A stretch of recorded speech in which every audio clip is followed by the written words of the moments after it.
Okay, everyone, it has mostly drained. It's a little, with the wheat beer, that's why I use the rice hulls. It can get stuck. It got a little bit stuck. I just gently push in spots through the bed.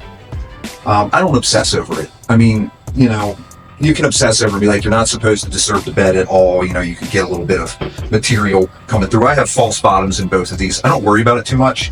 I just want to get everything out of it. So now, I've punched some holes down through with my mash paddle, and and I'll go in, I'll give a little twist, kind of break it, give some room for it to drain down, and then I'll go ahead and sparge, which is essentially rinse it. I'm rinsing a grain, so I want to get everything out of it, all of the sugars out of it.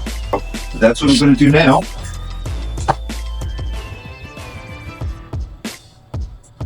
I don't obsess over this either. I mean, it'd be nice to have really cool equipment that's going to evenly spray over the top of it, but I pour it around. It's not a big deal.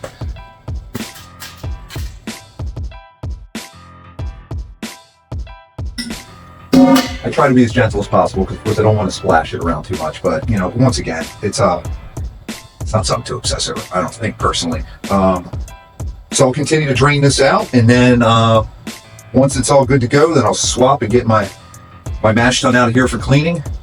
Lift up my brew kettle to start cooking, and everything I do is gravity. So this is the one step where it's the only step that I need help from someone. Which is just to lift that full hot kettle back up onto it. But yep. All right, here we go. All right, welcome to the boil. We are at boil. Just want to let you know, when you're doing this, when you get the boil going in the beginning, the initial boil, you gotta be really careful. Bring it up slow, really slow. Let it come into a boil because it will foam and it will boil over, and it's a huge mess. I always push the limits too of how much I start with, so that I don't have to add more water. I'm going to lose water through evaporation through the cooking process, but I really push the limits. It's really high. You can see I got it at a really nice steady boil now. But initially, if you just crank it up and bring it to a boil, it will boil over every time. You gotta be really careful, and it's a huge mess because hot wort all over the place is a huge sticky mess. So anyway, I'm gonna let it boil for 30 minutes, and then I'll add hops, and all right, it's going great. Okay, 30 minutes is gone by. It was boiled for 30 minutes, so I'm gonna add my hops. For this particular recipe, I'm gonna add all the hops now and boil for 60 minutes. So I don't really do with this Amber Hefeweizen. It's not really intended to have any strong hop flavor. More focused on the wheat, the grain, and then of course the yeast as well, that I'm using the traditional German yeast for that, where I'm through fermenting, hoping to get a little bit of that banana and clove flavors. So using a yeast that has a flavor to it, and it's unique, and it's not about hops for this. So it's just bittering them a little bit. I use Hallertau, which is a more traditional hop for a Hefeweizen, and I also use Matuika, if I'm saying that right. It's actually from New Zealand, but that has a little bit of a citrus to it, and I like that with it, so I add a little bit of that. But I don't go heavy at all. I'm gonna put it in, and then I'm gonna boil for another 60 minutes, and then we'll move on to chilling it. So here we go. Oh, they smell great. Wonderful. I add them slow, so it doesn't cause it to boil over. You can see it wants to foam as you add it. Oh, this makes me nervous. Like I said, boiling over is no fun. I know from experience. Cleaned up huge messes. Sticky, nasty messes. But everything is going great.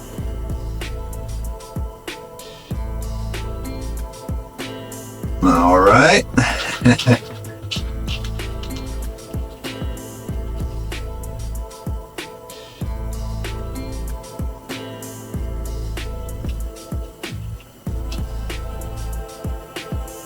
All right.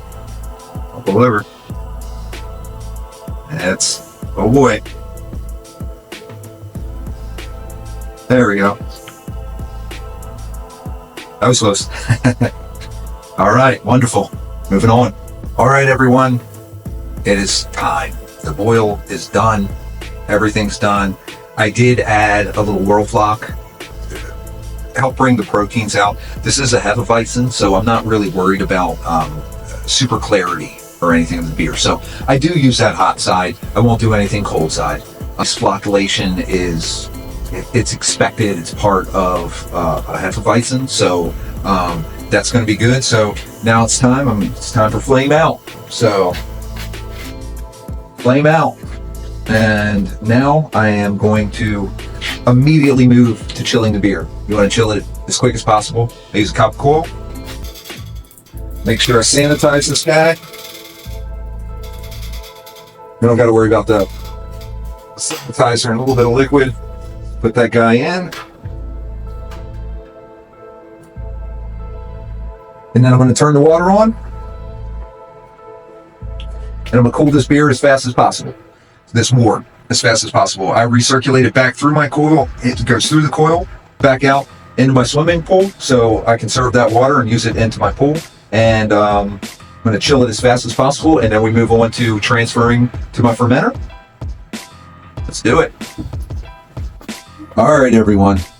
I'm ready to transfer to my fermenter. It's a 14-gallon fermenter.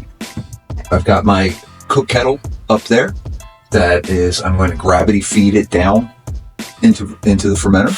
So it's very easy to do it this way. I love it. This is in my basement. I keep a consistent temperature down here. So I'm gonna start that process, and I'm gonna aerate it as much as I can by shaking it around, splashing it in there, because this is the only time you want to oxygenate, aerate it, is for the yeast. So all right, here we go.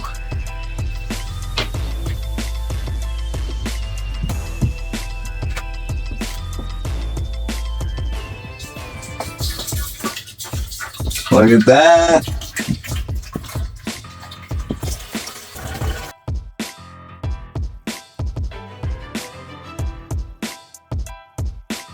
All right, once that fills, then on to pitching the yeast. Well, I will first take my gravity reading, my initial gravity reading, once it's filled.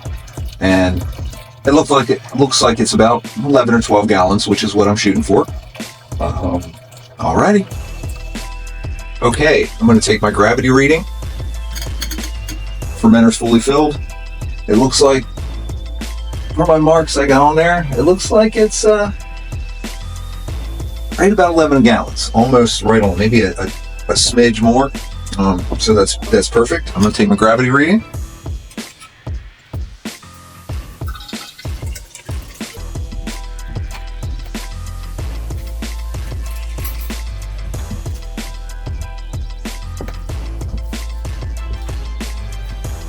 I like to take a nice full vial. I'll drink that, of course. So I drink it in between all the stages. So I've got my gravity reading. I will take that. I am going to pitch my yeast. I've sanitized my pouches. I'm using pouches this time. I will rinse my yeast and reuse it. I keep it, I store it, and I reuse it. But for the purposes of this batch in this video, I'm going to start with new yeast. And I have decided this time that I am going to start my fermentation at a higher temperature than I normally would. Imperial Stefan, which is what I've been using now. I used to use Y yeast previously, but it says 73 degrees kind of maximum to pitch.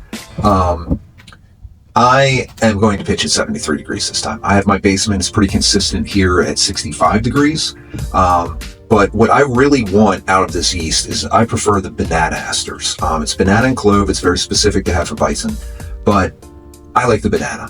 And there's lots of discussions and opinions about what temperatures and whether you stress the yeast by under pitching or how you do that to get the banana or clove, different esters flavor into it. I prefer the banana. And many years ago, I've been brewing for over 20 years. But many years ago at another rental house, when I was brewing, I used to ferment in a closet, and we didn't have central air conditioning. So in the summer, I made a batch of Hefeweizen, my Amber Hefeweizen, and it was 75 to 80 degrees in that house and in that closet. And the fermentation process exploded. It was banana. Like the whole house smelled like banana. It was amazing. And that was, from my experience from the higher temperatures. People have different opinions about this. I know it's about the stress and underpitching potentially. But the higher temperatures from what I experienced is what really gave the banana. So I'm going for it again. I haven't done it in many, many, many years at a higher temperature, but I'm going for 73. Of course, the temperature increases as the yeast becomes active. It can increase 8 degrees more on that. So, I don't know. We're going to see how it goes, but I really want the banana. So we're going to see how it goes. I'm going to try it. And all right, I'm going to pitch these.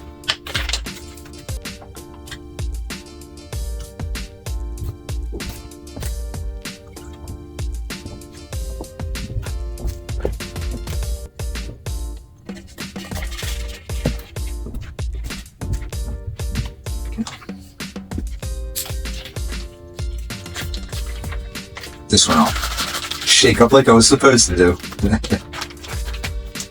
Not a big deal though. It's really not.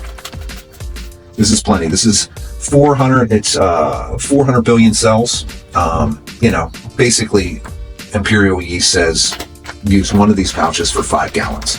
And they also base it off your initial gravity. I'm going to take my initial gravity. I don't obsess over a lot of this stuff, like I've said many times.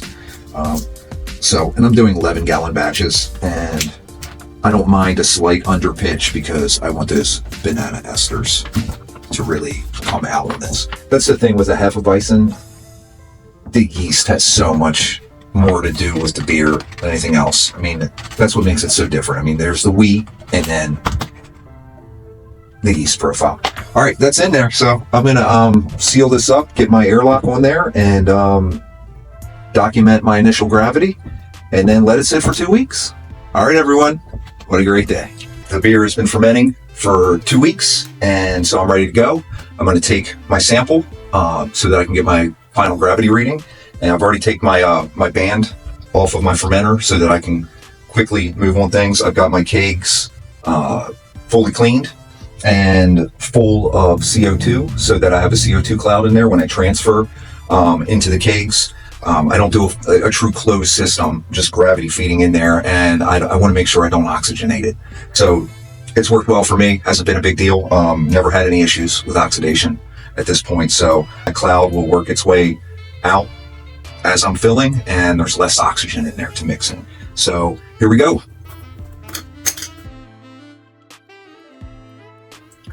Looks and smells great. Take my sample.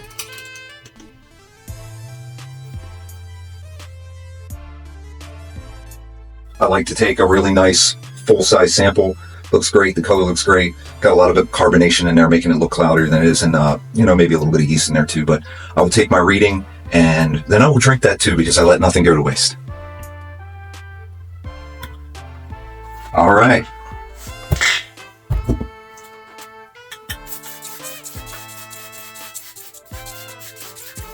Just a little bit of sanitizer.